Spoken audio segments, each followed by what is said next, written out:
You name a company that supplies 100% of their clutch requirements to Tata Motors. The company we're talking to next, 100% for Tata Motors. I mean, because we know this, but otherwise it's not a name that too many people would have known. No one would know, yeah. But 100% to Tata Motors, 100% to Volvo, 100% to Daimler, 70% to Ashok Leyland. They're doing wonders with the MHCV segment for sure. Let's get in the management to speak about what the next 12, 24 or 36 months could be in store. Harish Sheth, CMD of Setco Automotive, joins us on the show. Good having you, Mr. Sheth. Thanks so much for joining in. I read a lot of reports. Good morning. Thanks for inviting me. No. I read a lot of reports recently which speak about how your company is very sensitive to the growth in the CV space because you are one of the leaders in the MHCV space as far as the clutch requirements go. Can you tell us, I mean, how is the CV cycle recovery looking to you? And what is your earnings sensitivity to a recovery there in the next 2 years? Just to tell you that we are not very sensitive to the growth in HHCV sector because our model has OE only 30%, 35%. The rest of the 2/3 of the business that comes from exports and the aftermarket. Our product has a large use in the aftermarket. The clutch has a life of anything from 2 to 3 years, and that allows us to, we don't get impacted quite a bit by the ups and downs of the OE cycle. Interesting. So, if people are saying that the CV cycle will recover quite a bit in 2015 and 2016, what's the kind of growth trajectory that you are painting for yourself? I read reports which said that you are targeting almost 1,000 crores of sales by FY18. Are those estimates correct? And would the bottom line growth be faster than those numbers? Absolutely. No, we may do it a bit faster, but definitely 2018 will cross 1,000. We are diversifying. We are diversifying into LCV sector. We are diversifying into the tractor segment also. So given all these segments and also exports is going to be very important for us. We are already talking to some multinationals for supply of clutches from India. So put together, crossing 1,000 crore by 2018 should not be very difficult at all.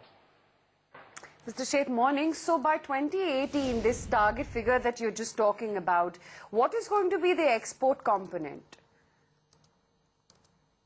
Export in terms of percentage, we're looking at about 15%.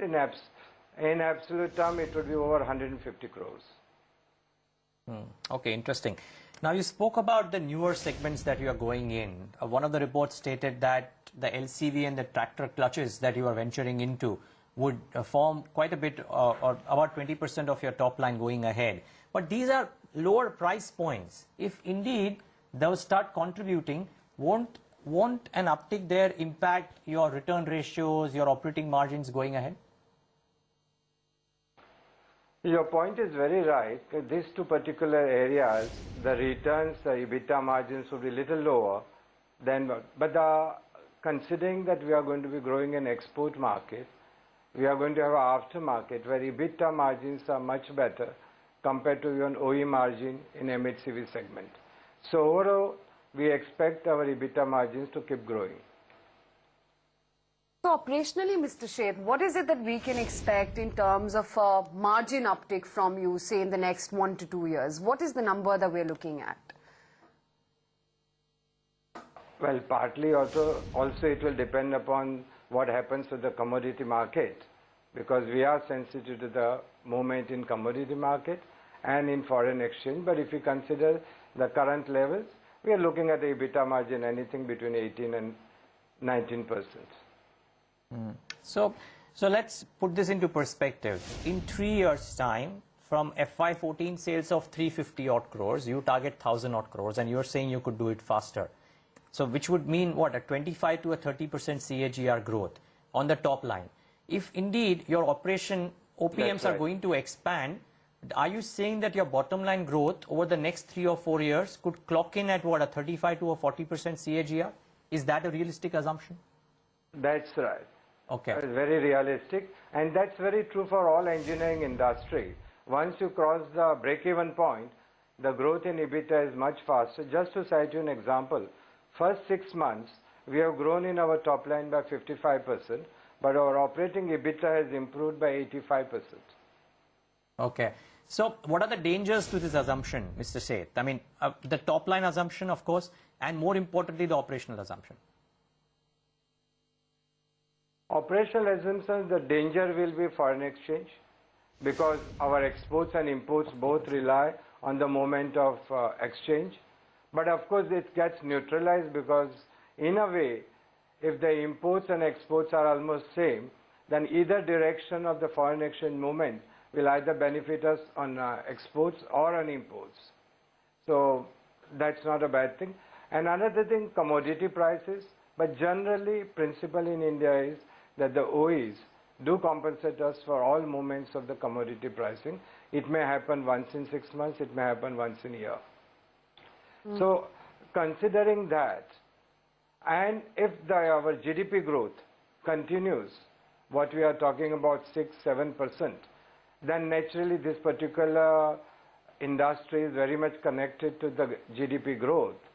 And if the GDP growth is not there, then there is a problem. But if you just give you a little more idea, in the last 3 years, our sales had gone down by say about 5% over the top year of 11-12. But our OE sales went down by more than 100%. So we have other parts of the market which allows us to grow and take care of the shortages that may be taking. We are diversifying with new customers also. So they will come on the board also. So I think overall we are on a strong wicket. So Mr. Sheth, one final question from my end. In the best case scenario, assuming that commodity prices continue to remain where they are and actually even slacken a bit and growth in terms of GDP actually picks up, do you think you can actually hit the 20% margin figure?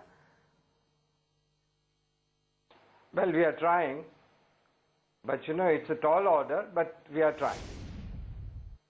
You think you will be able to touch that figure, say 19-odd%, 19.5%?